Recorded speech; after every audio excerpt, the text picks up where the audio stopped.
হৃদয় রাঙানো প্রেম। লেখনীতে সিনথিয়া ইসলাম সীমা। পর্ব সংখ্যা ৩১। গল্প পাঠে আমি তিথি। রাতের তৃতীয় প্রহর। সহসা তন্দ্রাচ্ছন্ন ধরনীর বুক চিরে প্রতিটি মসজিদের মাইকে ভেসে আসলো জাগরণের আহ্বান। একে একে প্রতিটা ঘর কৃত্রিমালয়ে আলোকিত হয়ে উঠল, জেগে উঠল পুরো শহর। এটাই যেন রমজানের সবচেয়ে অমায়িক দৃশ্য। তাহাজ্জুদের নামাজ আদায় করে রুমে প্রবেশ করলো হুমায়রা। নামাজে যাওয়ার আগেও কিষানকে একবার ডেকে গেছে, তবে কোনো সাড়া মেলেনি। এবার যেভাবেই হোক মানুষটাকে জাগাতে হবে। ধীর পায়ে বিছানার দিক এগিয়ে গেল সে। ঘুমন্ত স্বামীর উদ্দেশ্যে মিহিস্বরে ডাক ছুড়ল, শুনছেন? কোনরূপ সারা শব্দ পাওয়া গেল না কিষানের তরফ হতে। এবার খানিক ঝুঁকে মানুষটার বাহু আলতো হাতে ঝাঁকিয়ে বলল, শুনছেন? শাহরির সময় হয়ে গেছে, উঠুন। কথাখানা সম্পূর্ণ করতে পারল না রমণী। এর আগেই তার পেলভ হাতখানায় কবজি চেপে ধরল কৃষাণ। কিছু বুঝে ওঠার আগেই মানুষটা শক্ত হাতের টানে তাল সামলাতে না পেরে আছড়ে পড়ল তার উপরে। ঘটনায় আকস্মিকতায় হকচকিত হতভম্ব হয়ে চোখ বড় বড় করে হাতের মালিকের পানে তাকালো হুমায়রা। কিষানের চোখ বন্ধ, ভুরুজোড়া কুচকানো। ওভাবেই ঘুম জড়ানো কণ্ঠে বলল, রাত বিরাতে এই শুনছেন শুনছেন বলে মাথা খাচ্ছিস কেন আমার? জেগে থেকেও শান্তি পাই না, এখন ঘুমের রাজ্যেও চলে এসেছিস। এই আমিটাকে আর আমার হতে থাকতে দিবি না তুই? স্তব্ধ হলো মেয়েটা। বিমর চিত্তে তাকিয়ে রইল ঘুমন্ত পুরুষটির পানে। শুকনো ঢোক গিলে কণ্ঠ খাদে নামিয়ে বলল, আপনি না বললেন রোজা রাখবেন? কথার মাঝেই নড়ে চড়ে উঠল। শরীরে কারো নড়াচড়া উপলব্ধি করতেই তন্দ্রাচ্ছন্ন আখি যুগল মেলে তাকালো কৃষাণ। সন্নিকটে আবিষ্কার করলো একটি মায়াবী মুখ, যে মুখটি আজকাল তার কল্পরাজ্যেও রাজ করা শুরু করেছে। ছেলেটা হুট করেই বলে উঠল, এত অবাধ্য কেন তুই? এত এত নিষেধাজ্ঞা প্রত্যাহার করে টুপ করে আমার নিষিদ্ধ রাজ্যে ঢুকে গেলি। বের করতে চাইলেও বের হচ্ছিস না। এখন কি করি বলতো?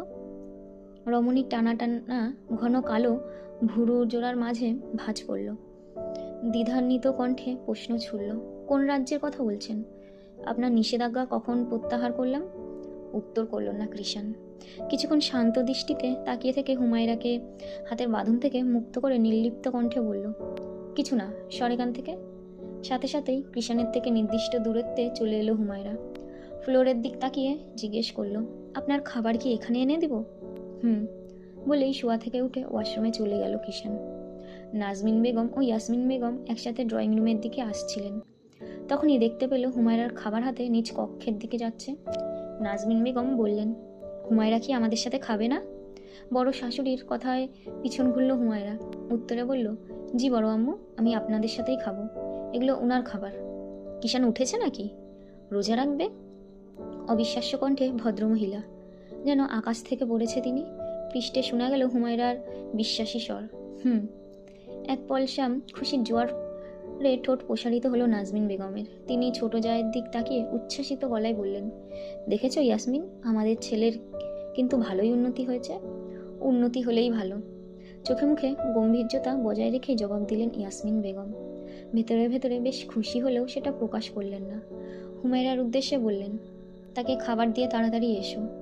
সেখানে আর দাঁড়ালো না হুমায়রা। শাশুড়ির কথায় মাথা দুলিয়ে রুমের দিকে চলে গেল।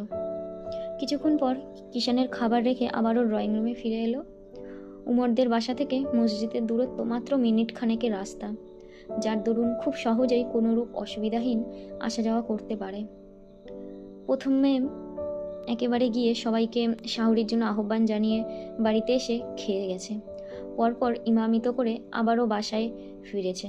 যদিও এই রুটিনটা নতুন যোগ হয়েছে। গত রমজানগুলোতেও সে একেবারে খাবার নিয়েই মসজিদে চলে যেত। কিন্তু এখন খাওয়ার সময় তার পরিবার কেউ যদি ইকরার সাথে কোনোরূপ ঝামেলা করে, সেই ভয়ে স্ত্রীর সঙ্গ দিতে একাধিকবার আসা যাওয়া এই নিয়ম অবলম্বন করতে হচ্ছে তাকে।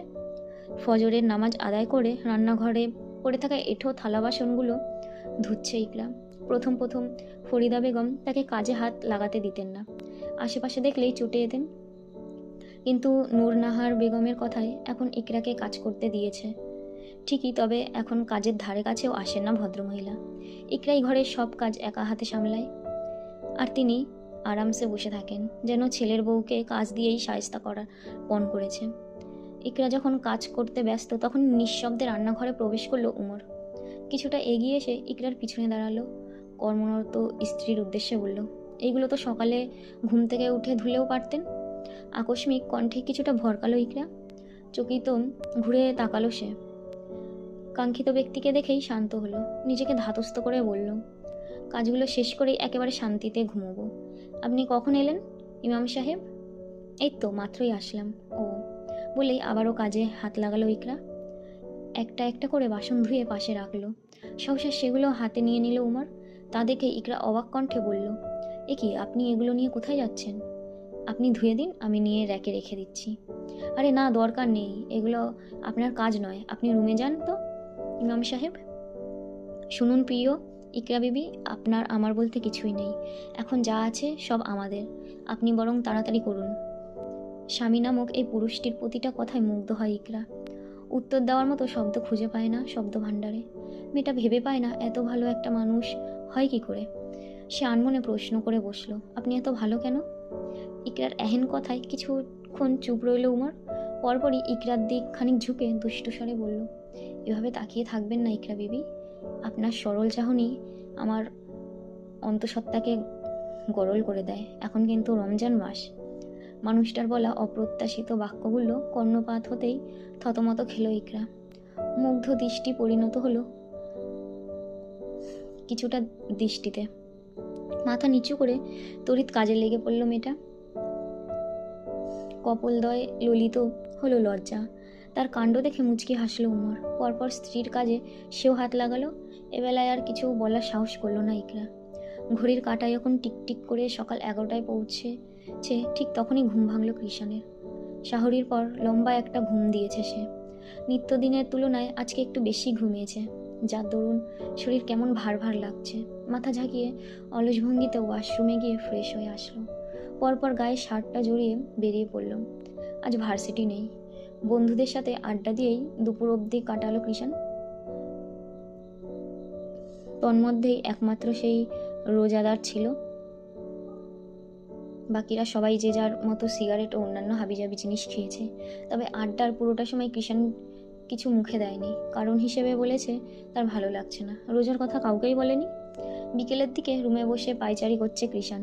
ক্ষুধায় পেটে ইঁদুর দৌড়াদৌড়ি করছে তার। আর 30টায় তো আরেকটু হলে গলা ফেটে যাবে বলে মনে হচ্ছে। সকালটা ভালোই কেটেছে। দুপুরের পর থেকে ক্রমে ক্রমে হাল বেগতিক হতে যাচ্ছে। একটু ঘুমিয়েছিল সময় অতিক্রমের জন্য, তবে সেটাও ক্ষুধার জ্বালায় বেশিক্ষণ টেকেনি। হাতে থাকা মোবাইলে আবারও সময় চেক করলো ছেলেটা। স্ক্রিনে জানান দিচ্ছে এখন সময় 4:50। বিরক্তিতে ভুরু গুটিয়ে নিল। রাগ নিয়ে মোবাইলটার বিছানায় ছুঁড়ে বলল, গাজবের ঘড়ি, আজকে কি কাটা চলে না নাকি? কৃষাণ মির্জার সাথে জাত শত্রুতা আছে মনে হয় বলেই কক্ষ থেকে বেরিয়ে গেল সে। রান্নাঘরে দক্ষ হাতে ইফতার তৈরি করছে হুমায়রা। পাশে কেউ নেই। ইয়াসমিন বেগম ও নাজমিন বেগম তাকে সব বলে কয়ে দিয়ে যে যার রুমে চলে গেছেন। অবশ্য হুমায়রাই বলেছে চলে যেতে। মেয়েটা যখন কাজে ব্যস্ত তখনই কর্ণগোচর হলো স্বামীর অধৈর্য স্বর, এই হুজুরনি, আজান দিবে কখন রে? কি বাচ্চাদের মতো কথাবার্তা। তৎক্ষণাৎ মানুষটার দিক চাইল হুমায়রা। বলল, আপনার কি বেশি কষ্ট হচ্ছে? কষ্ট তো হচ্ছেই। সে কি আর কখনো রোজা রেখেছে নাকি? রোজার মধ্যে 3 বেলা খেয়েই তো কুল পায়নি। তবে ভেতরের অবস্থা বুঝতে দিল না কৃষাণ। বলল, আজান কয়টা বাজলে দিবে সেটা বল। প্রায় 6টার দিকে। ও, ছোট করে উত্তর দিয়ে হুমায়রার দিক খানিক এগিয়ে এলো কৃষাণ। কিছুক্ষণ মেয়েটার ঘামড়ত মুখ পানে চেয়ে বলল, তোর কষ্ট হচ্ছে না? রোজা রেখে এভাবে কাজ করছিস কিভাবে? অভ্যাস হয়ে গেছে। আপনি আজকে প্রথম তো, তাই আপনার এমন লাগছে। আগামীকাল থেকেই দেখবেন তেমন একটা খারাপ লাগবে না। ধীরে ধীরে আপনি অভ্যস্ত হয়ে যাবেন। আমি আর রাখতে পারবো না, আমার দ্বারা এসব হবে না। কর্মরত হাতটা থেমে গেল রমণীর। মুখ কালো করে তাকালো স্বামীর পানে। বলল,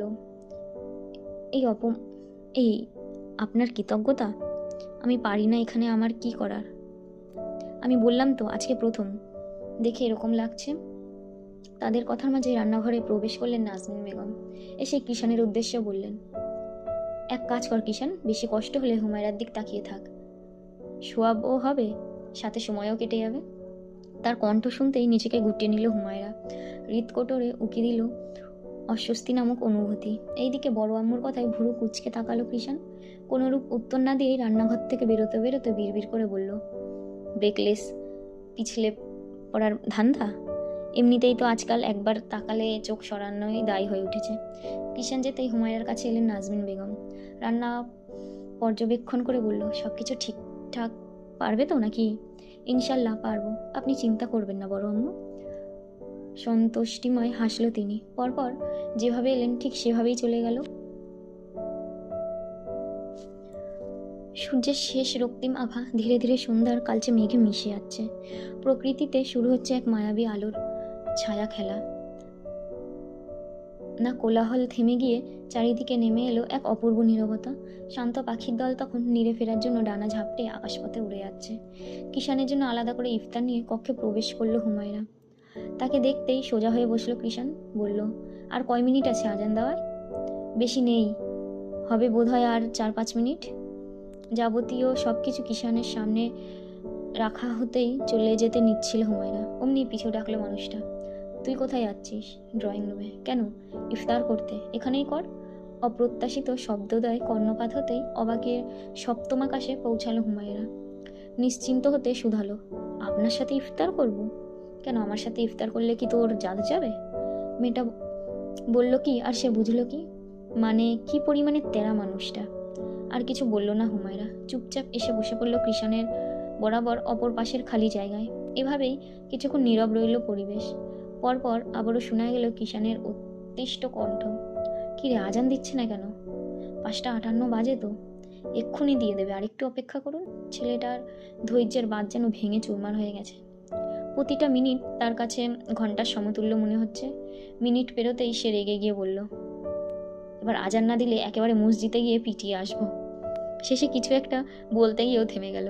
মনে পড়ল সে এখন রোজায়। অগত্যা নিজেকে সামলে নিল। এইদিকে মানুষটার কাণ্ড দেখে হুমায়রা হাসবে নাকি কাঁদবে বুঝতে পারছে না। সে নীরব দর্শক হয়ে তার বখাটে স্বামীর কাণ্ড দেখতে লাগলো। এই পর্যায়ে সকল রোজাদারের অপেক্ষায় অবসান ঘটিয়ে মসজিদের মাইকে মাগরিবের আজান পড়ল। সাথে সাথেই রোজা ভাঙার নিয়তি পরে খেজুর মুখে দিল কৃষান। পরপর এক চুমুক শরবতের গ্লাস খালি করলো। মুখে তৃপ্তির হাসি নিয়ে বলল, এইবার শান্তি। এবেলায় এসে হেসে ফেলল হুমায়রা। তবে তা টিকল না বেশিক্ষণ। এর আগেই তার হাসিকে ফাঁসিতে ঝুলিয়ে দিল কৃষান। বলে উঠল, এখন বল, আমাকে দেখলে তোর ভয়ে কাজ করে না, বরং কি কাজ করে? বলায় খাবার আটকে যাওয়ার উপক্রম হলো মেয়েটার। সে তো ভেবেছিল কৃষান হয়তো ও কথা ভুলেই গেছে। গতকাল রাতেও তো বলেছিল খবর করে ছাড়বে, কিন্তু কিছুই করেনি। স্বাভাবিকভাবেই ঘুমিয়ে পড়েছিল। দিনেও তো এ ব্যাপারে কিছু বলেনি, যার দরুন তার নিজেরই মাথা থেকে বেরিয়ে গেছে কথাটা। মেয়েটা তড়িঘড়ি করে মুখের খাবার শেষ করলো। আস্তে আস্তে বিছানা থেকে নামতে লাগলো। তীক্ষ্ণ চোখে তাকিয়ে থাকা মানবের উদ্দেশ্যে বলল, নামাজের সময় শেষ হয়ে যাবে, আগে কথা সম্পূর্ণ করে যা তুই। বলেই মেয়েটার হাতটা খপ করে ধরে ফেলল কৃষান। সংকীর্ণ চেহারায় মানুষটার পানে চাইল হুমায়রা। মনে মনে কথা খুঁজতে লাগলো, চলবে। সবাই একটু লাইক করো, কমেন্ট না করো একটা করে অন্তত লাইক তো করে যাও। এতটা কষ্ট করে আমি এটা পড়ছি, জানিয়ে আমি অতটা ভালো পড়তে পারছি না এখন অবধি, তবে আস্তে আস্তে ঠিক হবে। আমার তো নতুন চ্যানেল, এটা একটু তোমরা সাপোর্ট করো প্লিজ।